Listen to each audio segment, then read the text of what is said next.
لو روسيا فضلت متمسكه بموقفها وانسحابها من اتفاق تصدير الحبوب البحر الاسود، هقول لك ان العالم كله يقف على حافه مجاعه، وده نظرا ان تصدير الحبوب عبر البحر الاسود بيشكل جزء كبير من تجاره الحبوب على مستوى العالم كله. البحر الاسود بيمثل ممر مائي مهم جدا، ومن خلاله بيتم تصدير الحبوب من اوكرانيا وروسيا وتركيا لكتير من دول الشرق الاوسط وافريقيا. ولما كنا نسمع عن ظروف جويه او ظروف مناخيه او ظروف كوارث طبيعيه بتاثر على الشحن عبر البحر الاسود، كان العالم كله بيبقى فيه هزه في اسعار المواد الغذائيه.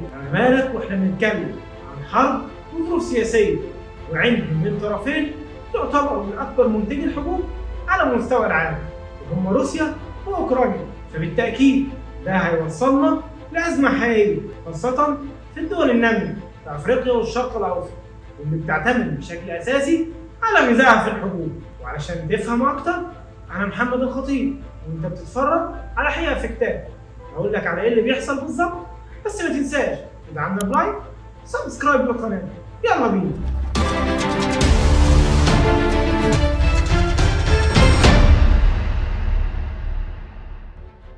لو بنتكلم عن رحله نقل الحبوب عبر البحر الاسود، فهي بتعتمد على نقل الحبوب من روسيا واوكرانيا وتركيا، وتبادل الشحنات والحبوب وشحنها من هناك من موانئ مختلفه لمختلف دول العالم.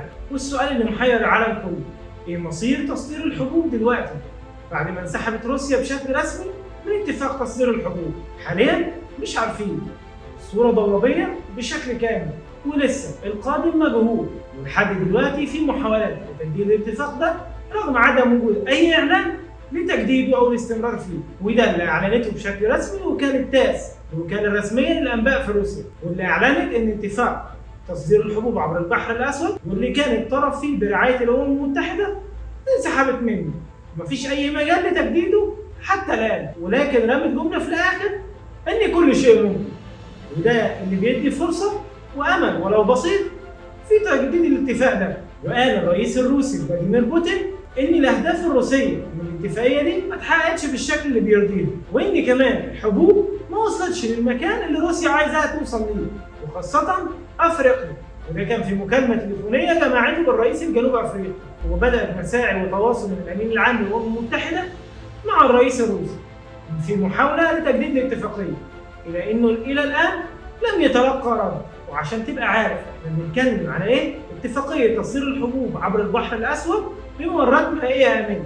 دي كانت اتفاقيه وقعت في 22 يوليو سنه 2022، وكان هدفها توفير ممرات امنه نقل الحبوب والاغذيه من الموانئ الاوكرانيه اللي اصبحت تحت تهديد الروس بعد الغزو الروسي لاوكرانيا. واصبحنا نسمع عن حوادث تعفن للحبوب والمواد الغذائيه الاوكرانيه في الموانئ بتاعتها. شركات الشحن رفضت بشكل كامل انها تنقل اي شحنات من الموانئ الاوكرانيه في ظل عدم الرضا الروسي، عشان ما تعرضش نفسها للقصف وتخش في متاهات هي مش قدها. اتدخلت في الوقت ده تركيا والامم المتحده وعملوا اتفاقيه ما بين روسيا واوكرانيا وتركيا برعايه امميه، والاتفاقيه دي بتقول ان روسيا هتوفر ممرات امنه وطرق محدده ومعروفه للسفن عشان تنقل المواد الغذائيه من الموانئ الاوكرانيه. وده اللي حصل فعلا، والاسطول الروسي فتح ممر امن بتعدي منه السفن بتنقل منه الاغذيه والحبوب باتجاه تركيا، ومن هناك بيتم توزيعه على مختلف دول العالم. وده اللي ساعد بشكل كبير في حل ازمه الغذاء العالمي اللي كنا بنمر بيها من سنه فاتت، وحصل ارتفاع مهول في اسعار المواد الغذائيه في كل دول العالم. ده بسبب ان اوكرانيا من كبار منتجي العالم في الحبوب. عايز اقول لك معلومه صغيره، ان حوالي 400 مليون بني ادم على وجه الارض بيعتمدوا في غذائهم على الحبوب الروسيه والاوكرانيه. الرقم ده حسب منظمه الغذاء العالميه. بس على مدار السنه اللي اتنفذت فيها الاتفاقيه فضلت التوترات شغاله، وروسيا طول الوقت بتهدد انها تقطع السلك عن الاتفاقيه دي، وده بسبب ان مطالبها ما بتتحققش بشكل مرضي ليها. وده كان السبب الرئيسي اللي خلى روسيا انسحبت من الاتفاقيه. ايه هي مطالب روسيا؟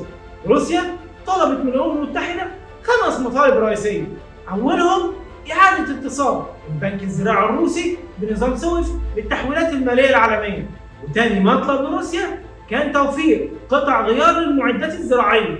وثالث مطالبها كان رفع الحظر عن اللوجستيات والنقل والتأمين الزراعي. ورابع مطلب لروسيا إعادة فتح خط الأنابيب تولياتي أوديسا اللي مسؤول عن نقل الأمونيا. وآخر مطلب في الخمسة دول كان رفع التجنيد عن أصول الشركات الروسية، وده اللي بتقول روسيا إنه ما تنفذش بشكل مرضي. وبالفعل أعلنت روسيا انسحابها من الاتفاقية من 17 يوليو 2023. دول كتير خاصة في أفريقيا والشرق الأوسط بيدور جواها هواجس، هنعمل إيه لو روسيا ما رجعتش للاتفاقية مرة تانية؟ خاصة إن ده بيهدد أمنهم الغذائي، واللي معتمدين بشكل أساسي على القمح أو على الحبوب اللي بتيجي من مصدرين رئيسيين وكبار وهم روسيا وأوكرانيا. وده المتوقع إن لو ما حصلش أي تجديد في الاتفاقية هنلاحظ ارتفاع كبير في أسعار الحبوب في الفترة اللي جاية في دول الشرق الأوسط وفي أفريقيا، ومش بعيد نسمع عن مجاعات في دول أفريقية جديدة. وده نفس اللي حصل السنة اللي فاتت مع بداية نشوب الحرب ما بين روسيا وأوكرانيا. كلنا لاحظنا ارتفاع كبير جدا في أسعار المواد الغذائية، لأن وقتها كان المشهد ضبابي زي دلوقتي بالظبط. لما نشبت الحرب الروسية الأوكرانية كان في الصوامع في الموانئ الأوكرانية حوالي 20 مليون طن من الحبوب. أنت متخيل الرقم؟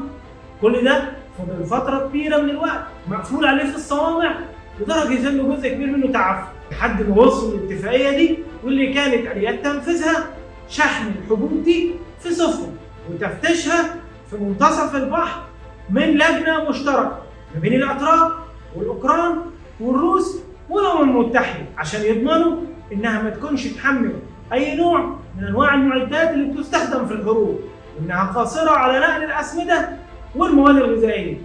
وده اللي لكل العالم دلوقتي بيأمل إنه يرجع تاني. واللي بيخلي الأزمة مضاعفة إن العالم كله لسه خارج من أزمة كبيرة أدت لارتفاع كبير في أسعار السلع الغذائية بسبب تعطل حلقات الشحن لأزمة كورونا، اللي وقتها برضه العالم كله عانى من الإقفال اللي حصل وبطء سلاسل التوريد. فلما نيجي نتكلم عن أزمة حبوب كمان هتبقى الأزمة أزمتين.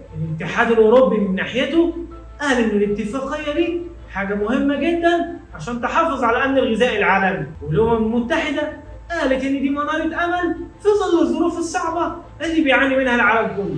ولو روسيا وعمنا بوتين فضل العناد راكبه هيبقى بنقابل مشكلة كبيرة تواجه كل الدول اللي بتعتمد في غذائها على الحبوب الأوكرانية والروسية، ودول زي ما قلنا حوالي ربع سكان العالم، لأن مفيش شركة شحن هتروح تخاطب بسفنها عشان تنقل حبوب من موانئ أوكرانية تحت الضرب والقصف الروسي. ولو قلنا هنستغنى عن البديل البحري ونستخدم النقل البري، هقول لك يا صديقي الموضوع هيبقى صعب جدا.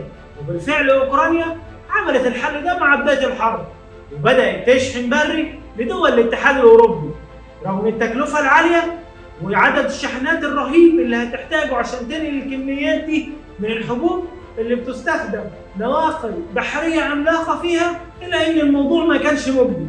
ده من ناحية، ورفع التكلفة للشحن من ناحية تانية، ومن ناحية ثالثة ده خطر هدد المزارع في الدول الاتحاد الأوروبي اللي أدى إنه عمل اعتصامات واحتجاجات وتظاهر ضد الحبوب الأوكرانية لأنها كانت وقتها بأسعار أرخص من سعر تكلفة زراعته هو داخل دولته في الاتحاد الأوروبي. وده اللي أجبر الاتحاد الأوروبي إنه يفرض قيود على الحبوب الأوكرانية في عدد من دول، من ضمنها بلغاريا وبولندا والمجر ورومانيا وسلوفاكيا. وعايز أقول لك إن السنة اللي اتنفذت فيها الاتفاقية تم نقل 30 مليون طن من الحبوب، والرقم ده ضخم جدا وكان كفيل إنه يخلق حالة من الاستقرار في سوق الغذاء العالمي. وده بيؤكد إن الاتفاقية كانت ناجحة جدا، وإحنا في حاجة ماسة لبذل كل المساعي لإعادة تجديدها عشان نحافظ على الاستقرار اللي حصل ده، لأن 64% من شحنات القمح اللي اتشحنت أثناء الاتفاقية دي اتشحنت للدول النامية. لكن عمنا بوتين في آخر اجتماع ليه في القمة الروسية الأفريقية قال للرؤساء الأفارقة إن الاتفاقية بالنسبة له ما حققتش أهدافها، وإنها كمان ما حلتش مشاكل الأفريقية، وإنه كان مشترط إن الحبوب اللي تطلع في إطار الاتفاقية دي تروح للدول الفقيرة وخاصة في أفريقيا. وده اللي ما حصلش واللي قال ان 3% بس من الحبوب دي هو اللي راح للدول النامية، والى حد ما النسبة دي غير صحيحة. يمكن اللي بيحصل ده بيعرفنا ان اي حدث في العالم بيأثر على كل حتة في العالم. عرفنا أهمية البحر الأسود وقوته في التجارة العالمية، ويعتبر البحر الأسود منطقة تلاقي مصالح سياسية واقتصادية وجيوسياسية وجغرافية. نتمنى إن الاتفاقية ترجع تاني، وإن نحافظ على الاستقرار اللي حصل ده، إن مفيش حد في حمل أزمات مرة تانية. أتمنى أكون فدتكم بمعلومة صغيرة، وربنا يصلح الحال.